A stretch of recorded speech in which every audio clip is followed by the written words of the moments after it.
مدن قدومية مدن يالي مروين شرف وين أي نوتة إمانتين أن نجلس وقيم قشان مناسبة دموين أنا وهم بلي ذا كتور بذا يا إن أنا يا أنت قربها يا هوا نوجد عيسان إنه إلهي نلا قرب قلو نوجنا أسترو حل كان عصب كنا صابق من مرحلة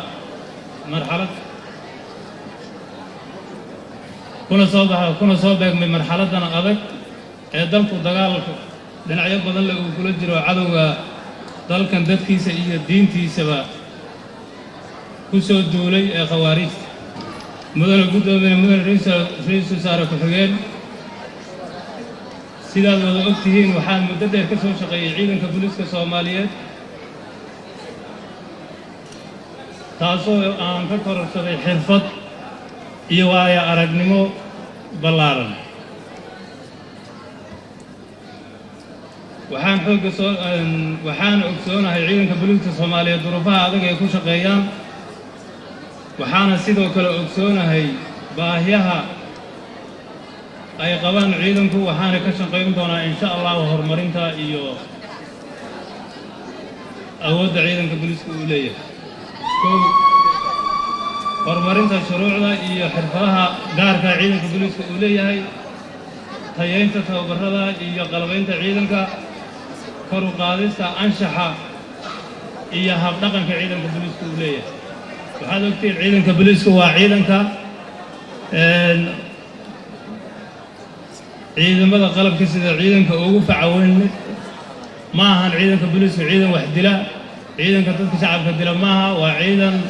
hantidooda iyo naftooda iyo cirdigoodaba ilaaliyo way anigoo ka duulaya waajibaadka ciidanka booliiska Soomaaliyeed iyo awaamiirta madaxda sare ee qaranka waxaan xoog saari doonaa sugidda amniga la dagaalanka khawaarijda iyo fikirada xaq jirka ka hortagga burcada hubaysan iyo wax kasta oo amni darro keeni kara la dagaalanka muqaadaraadka iyo dadka ka macaasha la dagaalanka musuqmaasuqa iyo la dagaalanka musuqmaasuqa ciidanka dhexdiisa iyo cid kasta oo ka shaqeysa waxaas la dagaalanka dambiyada abaabulan sugidda amniga goobaha laga xoreeyo khawaarijta iyo gaarsiinta adeegyada bulshada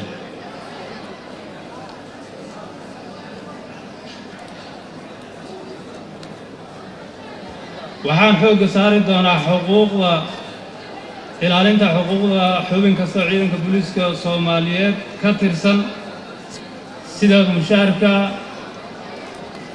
caafimaadka iyo dalacaadda iyo wixii kale ee la halmaala ciidanka booliiska ugu dambeyntii waxaan mahad celinayaa madaxweynaha Jamhuuriyadda Federaalka ee Soomaaliya iyo ra'iisul wasaaraha xukuumadda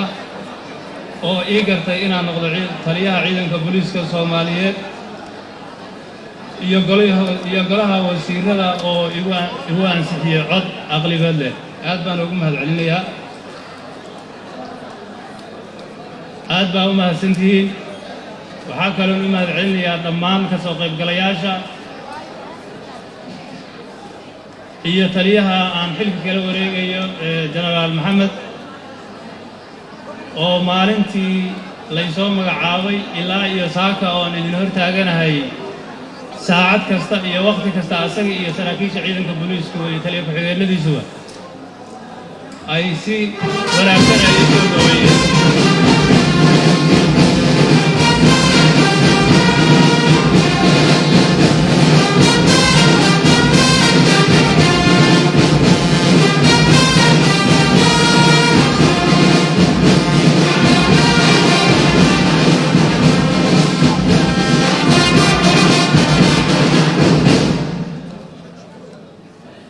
aad baan idinku mahad celinayaa dhammaantiin